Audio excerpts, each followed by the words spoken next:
We now give you a special glimpse inside the nervous system of China Airlines, the Airline Operations Center. Every airline has a crew of dispatchers who make sure that flights can reroute safely in an emergency. Also known as ground pilots, dispatchers are the vital support behind every successful flight. But only 212 people in Taiwan are qualified to do this highly demanding job. Now, for the first time in 8 years, China Airlines are hiring for the role. And could it be your next career move? Let's take a look. 那个目前在俄罗斯勘察加半岛那边有一个火山爆发，要考虑一下改路或是避让的部分。When an emergency affects a flight path, these are the people who spring into action. 请帮我注意美西回台以及尤其是安哥拉至回台的航路。教官好，这里是台北OD。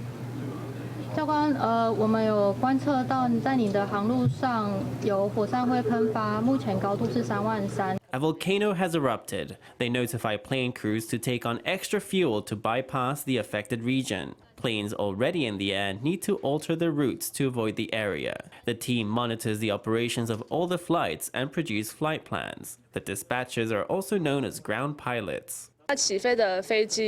For planes that have already taken off, we communicate with the pilot to see how much fuel they have left and decide whether they will reroute or land at a different airport. It's always very tight for time. 我们今天维也纳的航班，在前方的部分有什么特别要注意的吗？能见度的话，原则上都还是在 K1。 Dispatchers work on a 3-shift rotation, so the team monitors flights 24/7. The screens of the dispatch center show updates of airport news and real-time weather data. Dispatchers need to digest all this data fast to draw on it for a new flight plan at any time. 耐心以及抗压性也。 Patience and resilience under stress are important qualities. Few of my colleagues had a background in this before coming here. We all started from square one.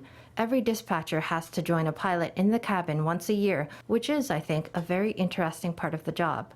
A dispatcher takes 2 or 3 years to train up, starting as a flight operations officer. After gaining some experience, they can take a test with the Civil Aviation Administration to join an official dispatcher's class. There are only 212 qualified dispatchers in Taiwan, of whom 50 work for China Airlines. They've readjusted to the upsurge of flights since the end of the pandemic and recently advertised new job vacancies for the first time in 8 years. The starting salary for new colleagues is about 43 to 45,000 NT. Next time you step into an airplane, now you know the team on the ground that's giving your pilot indispensable backup.